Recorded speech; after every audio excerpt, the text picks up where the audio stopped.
그러면은 마스크 쓴 아무나의 얼굴을 인식할까요? 엄마 아니 앉아서 협조 감사하고요. 마스크는 주고 가세요, 선생님. 열릴 것 같아.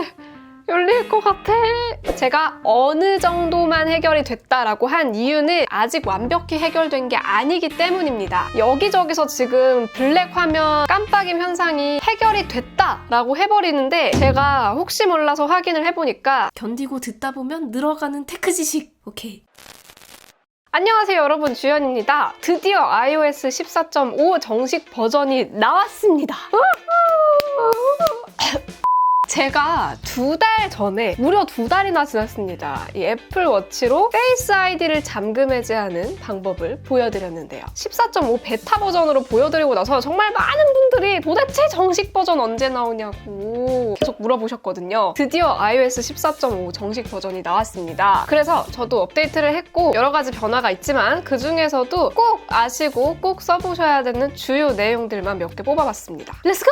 항상 소프트웨어 업데이트 관련 내용 올리면은 일단 업데이트 방법부터 알려달라는 분들이 많더라고요. 설정으로 들어가신 다음에 일반에서 소프트웨어 업데이트. 저는 지금 최신 버전이기 때문에 이렇게 iOS 14.5 소프트웨어가 최신입니다라고 나오지만 업데이트를 아직 안 하신 분들은 여기에 소프트웨어 업데이트 내용이 뜰 거예요. 그러면 그 버튼 눌러가지고 절차대로 진행을 하시면 되고요. 무선 충전일 경우에는 배터리가 50% 이상 남아있어야 설치가 되고요. 배터리가 50% 이상 남아있거나 유선 충전을 하고 있어야 되고 와이파이에 연결을 해두셔야 됩니다. 그러면 이제 정상적으로 소프트웨어 업데이트 다운로드를 하고 설치까지 하실 수가 있어요. 자, 이렇게 업데이트를 하고 나면 일단 14.5의 가장 핵심적인 내용은 바로 이 애플워치로 페이스 아이디 잠금 해제하기죠. 어떻게 쓰는지 보여드릴게요. 일단 애플워치 OS도 업데이트를 해주셔야 됩니다. 일단은 아이폰에서 워치 앱으로 들어가 보세요. 이 중에서 일반으로 가주세요.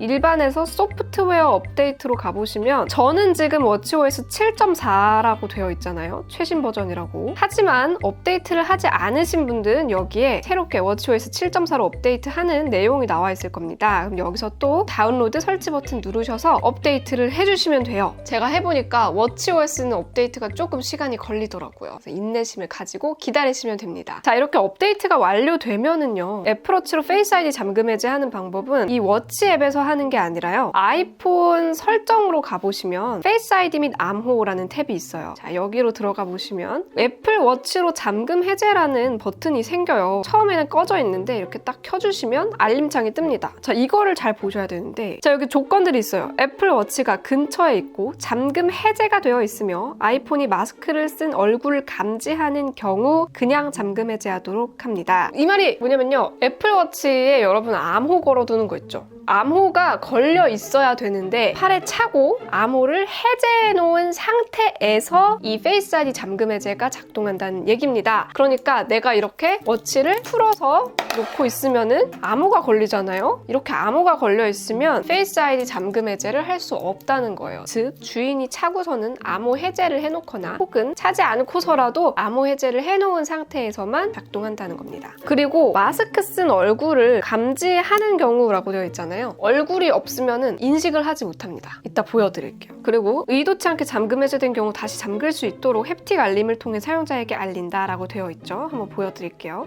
여기서 켜기 버튼을 누르고 이제 암호를 입력합니다. 애플워치를 잠금 해제한 상태로 착용하고 있고 핸드폰 근처에 둔 상태예요. 이 페이스 아이디가 얼굴을 또 기가 막히게 인식하기 때문에 실제 상황처럼 마스크를 쓰고 사용을 해볼게요. 자, 이렇게 살짝 들어서 얼굴이 카메라에 보이도록 하고 시도를 했더니 바로 열리죠? 이렇게 햅틱 진동이랑 같이 알림이 뜨거든요? 여기서 다시 아이폰 잠그기를 누르면 다시 잠깁니다. 내 의도와는 다르게 다른 사람이 열려고 했다. 그러면 알림이 오자마자 재빠르게 잠그기 버튼을 누르면 다시 이렇게 잠깁니다. 페이스 아이디를 활성화하려면 사용자 암호가 필요합니다. 이게 뜨는 경우가 있거든요? 내가 임의로 잠가버리고 나면은 암호를 꼭 입력해야 풀 수 있게 됩니다. 그래서 다시 암호를 이렇게 입력해줘야 그 다음부터 다시 이렇게 풀리게 되어 있어요. 그러면은 내 얼굴이 아니라 마스크 쓴 아무나의 얼굴을 인식할까요? 한번 테스트를 해보겠습니다. 엄마 일리 와봐.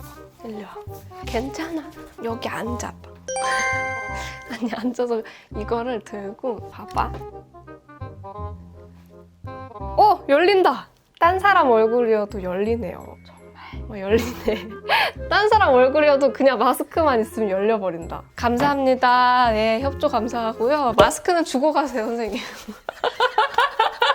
저희 어머니가 해봤는데 제 얼굴이 아니라도 그냥 마스크 쓴 아무나의 얼굴만 있으면은 열려버립니다. 오호! 이게 그러면은 약간 위험할 수도 있는 게 친구랑 있을 때 내가 애플워치를 차고 있으면 마스크 쓴 얼굴을 대면 바로 열려버릴 수도 있으니까요. 항상 긴장하시고 언제든 잠글 준비를 하시기 바랍니다. 오케이?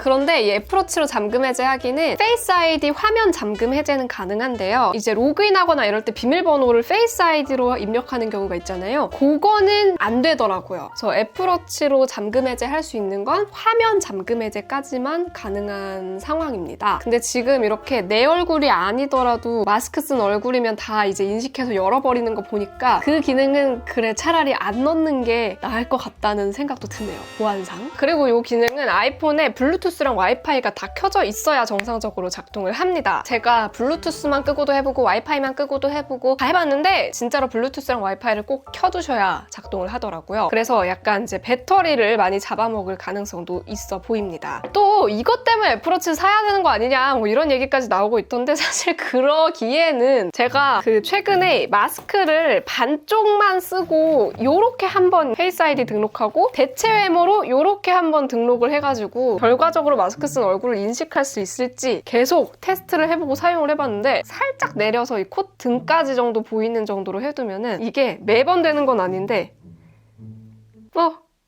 열릴 것 같아. 열릴 것 같아. 아이씨. 이렇게 여기 콧등까지 보이게 하면은 이게 되긴 되더라고요. 물론 매번 되는 게 아니기 때문에 상당히 불편하기는 한데 살짝 내려서 이렇게 하고 이런 식으로 불편하긴 하지만 이것 때문에 애플워치를 살 정도는 아니다. 그래도 뭐 애플워치를 같이 쓰시는 분들은 많이 편해질 것 같습니다. 제 채널에 있는 애플워치 기본 사용 꿀팁도 확인하시고요. 그 다음에 iOS 14.5에서 또 중요한 점, 이 아이폰 12 시리즈의 OLED 블랙 화면 반짝임 현상 14.5에서 어느 정도는 잡혔습니다. 원래 OLED 패널은 블랙 화면을 표현할 때 모든 소자의 불을 다 꺼버리기 때문에 화면이 완전히 블랙으로 표현이 돼야 되는데요. 아이폰 12 시리즈의 일부 모델들 라고 하기엔 너무 많은 제품에서 블랙 화면을 재생했을 때 회색빛으로 빛이 번쩍번쩍거리는 현상이 있었거든요. 제 채널에서도 다뤄드렸는데 그때가 아이폰 12 출시되고 얼마 되지 않았을 때였어요. 그래서 지금 시기상으로 한 6개월 정도 이미 지났죠. 근데 6개월 만에 드디어 14.5로 업데이트하고 나서는 퓨어 블랙 까만 화면만 나오는 동영상을 재생했을 때 깜빡임 현상은 이제 해결이 된 것 같은데요. 제가 어느 정도만 해결이 됐다라고 한 이유는 아직 완벽히 해결된 게 아니기 때문입니다. 여기저기서 지금 블랙 화면 깜빡임 현상이 해결이 됐다라고 해버리는데 제가 혹시 몰라서 확인을 해보니까 완전히 까만 이미지를 띄워놓고 봤을 때는 회색 화면이 보이더라고요. 그러니까 아직까지도 이 OLED 소자의 전류 흐름을 완벽히 제어하지 못하는 게 아닐까 이런 생각도 들고요. 결과적으로 아직까지는 완벽하게 해결이 되진 않은 것 같습니다. 지금 많은 분들이 신문 기사나 이제 여기저기서 완벽하게 해결됐다고 오해를 하실 것 같아서 제가 직접 한번 확인을 해봤고요. 이게 촬영을 하려니까 잘 찍히지가 않아서 제가 야간 촬영 모드로 촬영을 했습니다. 이런 식으로 보이고요. 여러분도 참고하시기 바랍니다. 근데 사실 이 정도는 실사용에 있어서는 문제될 게 거의 없습니다. 그냥 OLED 검정화면 이슈가 완벽하게 해결되진 않았다는 게 좀 아쉬울 뿐이죠. 완벽하게 해결이 된 줄 알았는데 그렇네요.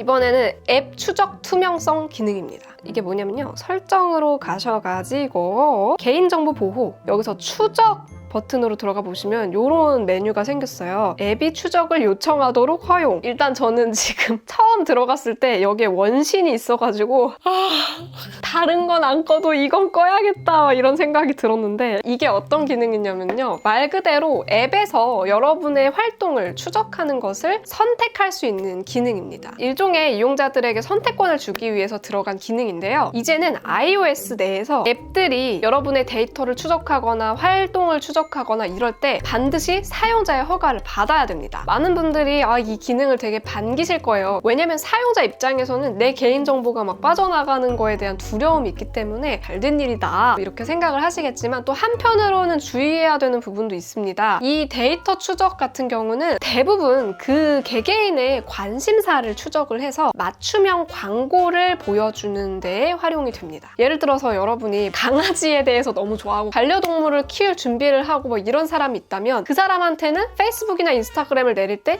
이 강아지, 반려동물 용품 뭐 이런 것들을 많이 광고를 쏠 수 있도록 데이터를 보고 그 사람의 맞춤형 광고를 보여주는데요. 이제는 이 데이터 추적을 불가능하게 해버리면 나에게 어떤 것이 더 맞는 광고일지를 파악을 할 수가 없게 돼요. 그래서 오히려 무분별한 광고를 보여주는 경우가 생길 수 있습니다. 아마 광고 업계에 대해서 조금이라도 아시는 분들은 맞춤형 광고가 얼마나 중요한지를 알고 계실 겁니다. 그래서 지금 굉장히 많은 외신들도 애플의 이런 방침이 당연히 정보보호 차원에서는 이용자에게 선택권을 줄 수 있지만 또 이거를 무작정 다 끄고 사용을 하게 되면은 나의 관심사나 필요성에 굉장히 무관한 광고들을 보게 될 뿐 아니라 앱 개발자들 입장에서도 수익을 낼 수 있는 모델, 비즈니스 모델로서 이 광고를 활용하는 게 굉장히 어려워질 수 있기 때문에 앞으로 무료 앱보다는 유료 앱이 좀 더 많아지지 않을까 이런 예측도 되고 있고 특히 앱으로 이미 비즈니스 모델이 많은 막 대기업 같은 경우나 아주 성공한 스타트업의 경우에는 상관이 없겠지만 이제 막 자라나고 있는 신생 스타트업이나 중소기업 같은 경우는 이 부분 때문에 굉장히 수익화가 어려워질 수도 있다. 이런 이야기도 나오고 있습니다. 어쨌거나 여러분이 생각하셨을 때 이 앱은 좀 찝찝하다 이런 경우가 있으면은 이렇게 앱 추적을 끄시면 되고 이렇게 끌 경우에도 이전에 추적을 허용한 앱의 추적을 중단하도록 요청하시겠습니까? 이런 식으로 뜨는데 자기가 원하는 대로 설정을 해두시면 한 번에 여러 앱도 껐다가 켰다가 하실 수가 있습니다. 그리고 일부 사용자들한테 이 버튼이 활성화가 안 되는 경우도 있다고 하더라고요. 이걸 두고 지금 애플 광고 여기서 이 맞춤형 광고가 꺼져 있기 때문이다 라는 이야기도 있던데 제가 확인을 해보니까 맞춤형 광고를 끄더라도 앱 데이터 추적 같은 경우는 마음대로 껐다 켰다 할 수가 있습니다.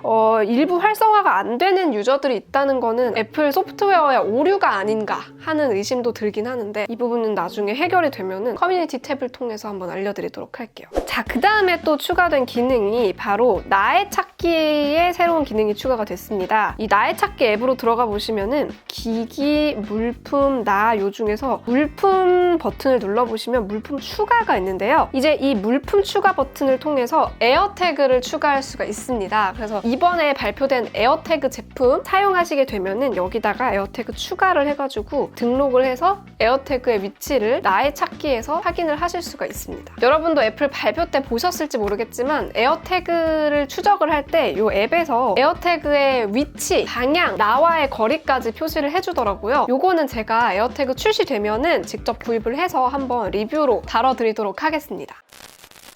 이거 외에도 새로운 이모지들 추가됐고요. 시리로 발신자 알리기, 그리고 엑스박스 무선 컨트롤러나 플레이스테이션 5 무선 컨트롤러도 지원을 하게 됐습니다. 이런 여러 가지 변화들이 있는데 오늘은 이렇게 꼭 짚고 넘어가야 할 주요 내용들만 살펴봤습니다. 저는 또 다음번에 또 다른 업데이트 소식 있으면 찾아오도록 할게요. 다음 영상에서 또 만나요. 안녕! 빠이!